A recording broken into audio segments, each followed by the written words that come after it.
कि सोना आग में तपकर ही कुंदन बनता है। तो अगर हमसे जितना परीक्षा लिया जाए हम लोग और अच्छा बन के आएंगे।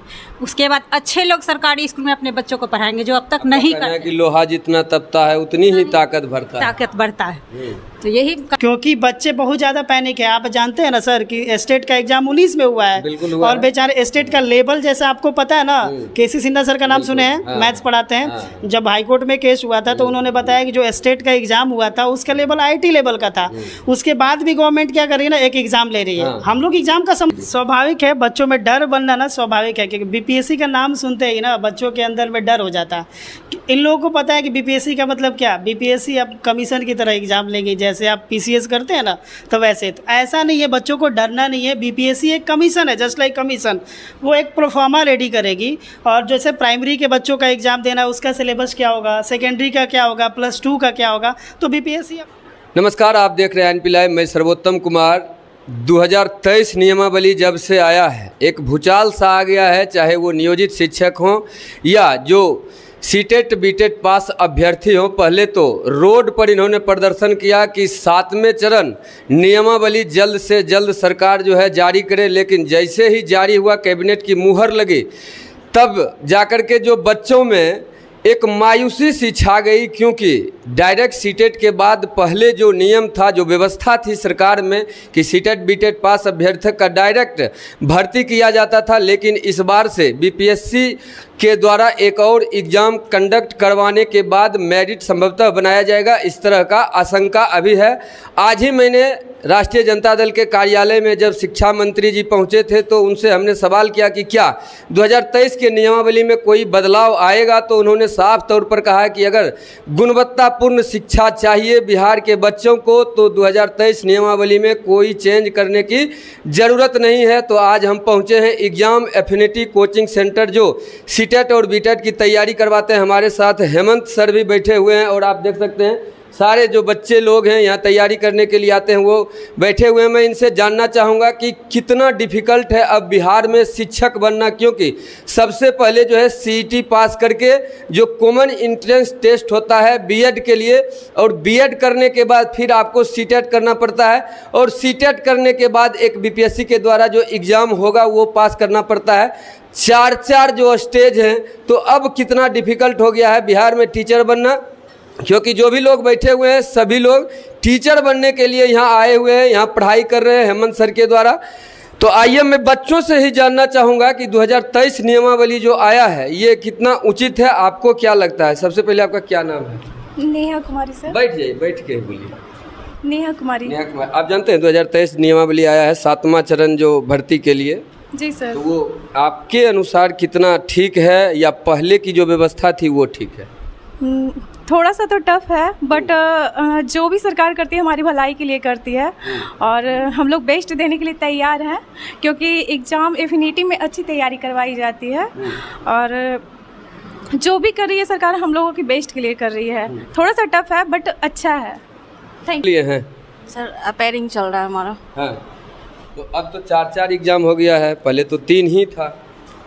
तो ये 2023 नियमावली ठीक है, बिहार के बच्चों के भविष्य के लिए ठीक है?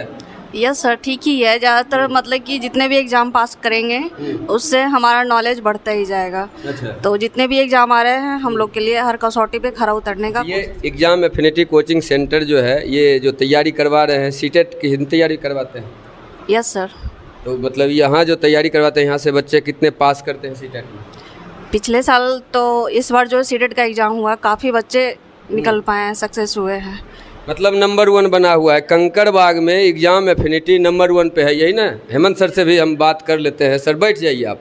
आपका एक्सपीरियंस क्या है 2023 नियमावली जो आया है? पहले तो बहुत संघर्ष हुआ सड़कों पर, आपने देखा 4 साल से इसको लटकाए हुए था बिहार सरकार, और जब जाके नियमावली देता है तो भूचाल सा मच जाता है कि एक और एग्ज़ाम होगा। तब कैसा लगा, आपका एक्सपीरियंस क्या है? सबसे पहले तो यहाँ आने के लिए आपको बहुत बहुत बधाई हो, और क्या बोलते हैं साधुवाद, धन्यवाद। बहुत सारी चीज़, मेरी शुभकामनाएं आपके साथ हैं कि आप कड़ी मेहनत कर रहे हैं, समाज के विभिन्न प्रकार के मुद्दों को आप उठा रहे हैं हमारे समाज में, जो कि निस्वार्थ भाव से उठा रहे हैं। ठीक है, सबसे पहले मैं बता दूं आपको, मैं एक एग्ज़ाम एफिनिटी इंस्टीट्यूट है सीटेट का, जो कि कंकड़बाग में उपस्थित है, F94 सेक्टर में है, near new era public school के पास है। विगत हम लोग 8 वर्षों से टीचिंग प्रोफेशन में है। हमारा इंस्टीट्यूट जो है ना पूरे कंकड़बाग का नंबर 1 है। लास्ट ईयर हम लोगों ने जो सीटेट का बैच चलाया था, उसका परसेंटेज है ना 90% लड़के यहाँ के क्वालिफाई है। ठीक है, और देखिए, और मेरा ओपिनियन है ना, ये जो नई वाली नियमावली आई है, जो बिहार सरकार की 2023 जो आई है, तो मेरे हिसाब से कुछ सकारात्मक भी है, नकारात्मक भी है। इसमें बहुत सारे मुद्दे हैं जो सकारात्मक है। सबसे बड़ी बात है ना कि आप सभी लोग जानते हैं ना कि क्या है ना, बिहार की एजुकेशन व्यवस्था थोड़ी सी ढीली है। तो जो हमारे माननीय महोदय शिक्षा मंत्री जी हैं, माननीय सीएम, थोड़ा सा यहाँ आपको रोकना चाहूँगा। आपने कहा है कि शिक्षा व्यवस्था जो है वो दुरुस्त नहीं है, ढीली है, कमज़ोर है, लेकिन इस बार जो बीपीएससी एग्ज़ाम लेगी उसके बाद क्या लगता है कि दुरुस्त हो जाएगा? एक और सवाल मैं आपसे इसी बीच में लेना चाहूँगा कि नीतीश कुमार ही वो शख्स थे जो सर्टिफिकेट दिखाओ नौकरी पाओ पर शिक्षक को बहाल किए हैं, और वो नियोजित शिक्षक कहलाते हैं। तो एक ही स्कूल में 3 टाइप के शिक्षक हो जाएंगे। एक तो पुराने वाले वेतनमान वाले शिक्षक हैं, एक नियोजित शिक्षक हैं, और ये एक सुपर टेट वाले शिक्षक होंगे। तो आपको नहीं लगता है कि विद्यालय में भेदभाव होगा?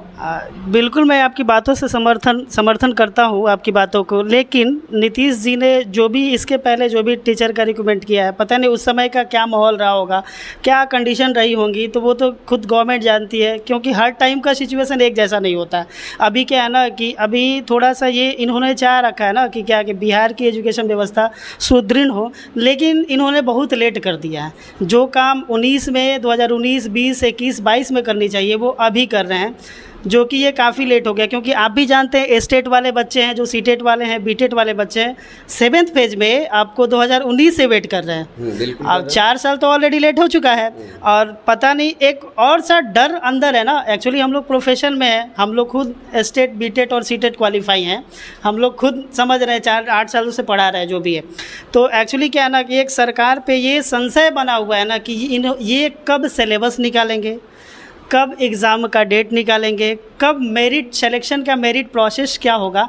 आज हमने ये सवाल किया है शिक्षा मंत्री जी से आरजेडी कार्यालय में। उन्होंने कहा है कि 5 से 6 महीने के अंदर सारी प्रक्रिया पूरी कर ली जाएगी। जी, अगर आपने उन्होंने जाकर बात किया है तो बहुत अच्छी पहल आपने किया है। काश हम लोग भी सारे स्टूडेंट, टीचर ये भी एक्सपेक्ट करते हैं गवर्नमेंट से कि जो भी प्रक्रिया है एक सर्टेन टाइम के विदिन सर्टेन टाइम में क्या हो ना वो फुलफिल हो जानी चाहिए। सर, एक जो कन्फ्यूजन बना हुआ है बच्चों में, जो शिक्षक अभ्यर्थी हैं, कि जैसे 2.5 लाख का अगर वैकेंसी निकलता है तो कहीं ऐसा नहीं हो कि 30,000 का रिजल्ट दे दे और बाद में ये आरोप लगाए कि हमने तो 2.5 लाख वैकेंसी दिया लेकिन ये लोग पास ही नहीं कर पाए। अभी आपने देखा होगा प्रधान शिक्षक वाले में 35,000 वैकेंसी था, रिजल्ट कितना दिया? 400 दिया। तो ये सर, तो ये गवर्नमेंट को क्लियर करना चाहिए, और ये जो भी है ना प्रोसेस इसका जो है ना एकदम जस्टिफाई करके एग्ज़ाम ले, एक अच्छा सा प्रोसेस हो। और इसमें क्या बोलते हैं ना, इसका क्या एक उसको क्या बोलते हैं कि कोई गड़बड़ी सी नहीं होनी चाहिए। एक प्रोफार्मा मतलब तैयार करके सख्त एग्जाम लिया जाए, रिजल्ट भी अच्छे तरीके से दिया जा रहा है। हाँ, बीपीएससी ऐसे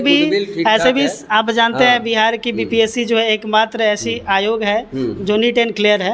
अभी तो सही एग्जाम कंडक्ट करा पा रही है, 68 भी अच्छे से। एक और सवाल ले लेते हैं, आप तो पढ़ा रहे हैं इतने दिनों से, बच्चों में ये आशंका है कि अगर बीपीएससी एग्जाम कंडक्ट करवाएगी तो कितना बीपीएससी का नाम सुन के ही लोगों में जो है ना डर सा बना हुआ है, वो क्लियर कीजिए कि अगर बीपीएससी भी लेती है तो कहीं ना कहीं सिलेबस जो होगा वो जो शिक्षक वाला सीटेट बीटेट में होता है उसी के आसपास होगा, ये थोड़ा क्लियर कीजिए। स्वाभाविक है, बच्चों में डर बनना ना स्वाभाविक है, क्योंकि बीपीएससी का नाम सुनते ही ना बच्चों के अंदर में डर हो जाता है। इन लोगों को पता है कि बीपीएससी का मतलब क्या, बीपीएससी अब कमीशन की तरह एग्जाम लेंगे, जैसे आप पीसीएस करते हैं ना, तो वैसे तो ऐसा नहीं है, बच्चों को डरना नहीं है। बीपीएससी एक कमीशन है, जस्ट लाइक कमीशन, वो एक प्रोफार्मा रेडी करेगी। और जैसे प्राइमरी के बच्चों का एग्जाम देना, उसका सिलेबस क्या होगा, सेकेंडरी का क्या होगा, +2 का क्या होगा, तो बीपीएससी अपना एक तब अच्छे से काम कर रही है उस पर, और काम करेगी। जहाँ तक हम आशा करते हैं, सरकार से मेरी यही गुजारिश है कि बीपीएससी को स्वतंत्र रूप से छोड़ दे अपना सिलेबस निर्धारित करने के लिए। एक और मेरा सरकार से यही विनती है ना कि एक परफेक्ट और सर्टेन टाइम के अंतर्गत ये सारी प्रोसेस होती है ना कंप्लीट हो जानी चाहिए। इसके लिए ये नहीं कि अब 23 में नोटिफिकेशन आया, 24 में एग्ज़ाम लेगा, 25 में एग्ज़ाम का रिजल्ट वो जारी करेगा, 25 में ऐसा कुछ करेगा, ऐसा नहीं। क्योंकि बच्चे बहुत ज़्यादा पैनिक है। आप जानते हैं ना सर कि स्टेट का एग्ज़ाम 19 में हुआ है, और बेचारे स्टेट का लेवल जैसा आपको पता है ना, केसी सिन्हा सर का नाम सुने हैं, मैथ्स पढ़ाते हैं। जब हाईकोर्ट में केस हुआ था तो उन्होंने बताया कि जो स्टेट का एग्ज़ाम हुआ था उसका लेवल IT लेवल का था। उसके बाद भी गवर्नमेंट क्या कर रही है ना, एक एग्ज़ाम ले रही है। हम लोग एग्ज़ाम का समर्थन करते हैं, नो डाउट हम भी करते हैं, लेकिन सरकार क्या है ना, बिहार सरकार काफ़ी लेट कर चुकी है ये। तो हम ऐसा बिहार सरकार माननीय मंत्री, शिक्षा मंत्री से नम्र निवेदन करते हैं कि एग्ज़ाम ही लेना है तो आप एक परफेक्ट टाइम पे एक सर्टेन ड्यूरेशन के बीच में एग्ज़ाम ले लीजिए और रिजल्ट भी डिक्लेयर कर दिए, बच्चों का जो भी है जॉब दे दीजिए।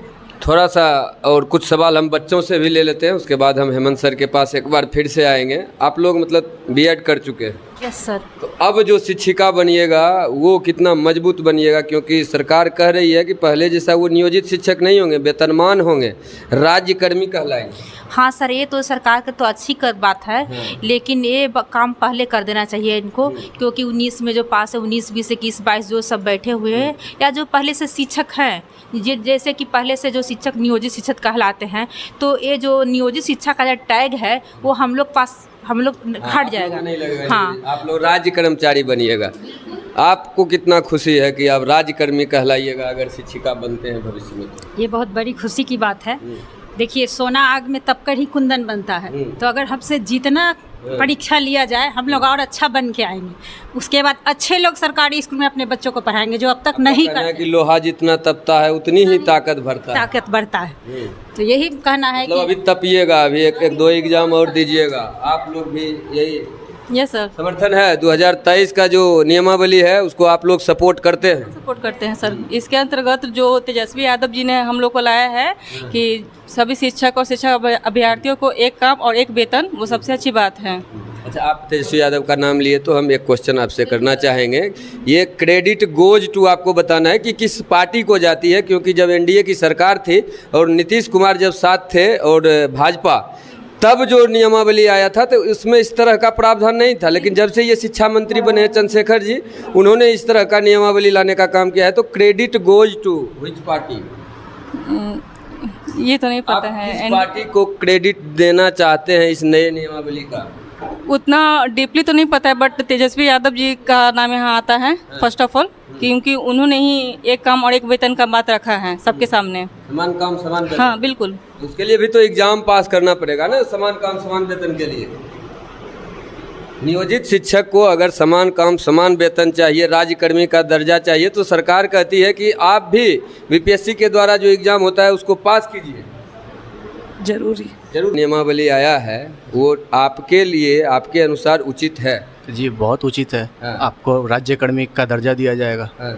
और पहले नियोजित शिक्षक बना दिया जाता था जी, और पे स्केल भी अच्छा मिलेगा आपको। पहले नियोजित मिलता था, लेकिन आपको सरकार को इससे पहले भी करना चाहिए था। इस मतलब कहीं ना कहीं सहमति है, सारे लोग में सहमति है इस बात का कि 2023 में नियमावली आया है उसके अनुसार से जो वैकेंसियां भरी जाएगी वो उचित, गवर्नमेंट के द्वारा जो किया गया है वो उचित है। यही ना हेमंत सर? जी, ये बहुत उचित कदम है बिहार सरकार की। हम इसका काफ़ी सराहनीय कदम है, हम इसका सपोर्ट करते हैं। लेकिन अंततः आपसे हम बोल रहे हैं ना कि आप मेरी आवाज़ों को सरकार तक पहुंचाएं। और एक ख़ास रिक्वेस्ट है सरकार से विनम्र कि सर प्लीज़ बहुत लेट हो चुका है, इसको एक सर्टेन टाइम के अंतर्गत सारा जो भी अगर एग्ज़ाम कंडक्ट ही करवाना है तो आप एग्ज़ाम कंडक्ट करवा लीजिए और एक रिजल्ट दे दीजिए, बच्चों का जॉब दे दीजिए। तो आप सुन रहे थे एग्जाम एफिनिटी के हेमंत सर को और सारे बच्चों को। सभी लोगों का कहना है कि जो 2023 नया नियमावली लाया गया है वो ठीक ठाक है। इसके बाद जो टीचर बनेंगे, शिक्षा व्यवस्था को सुदृढ़ किया जाएगा इसके माध्यम से। तो आप बने रहिए INP लाइव के साथ। नमस्कार।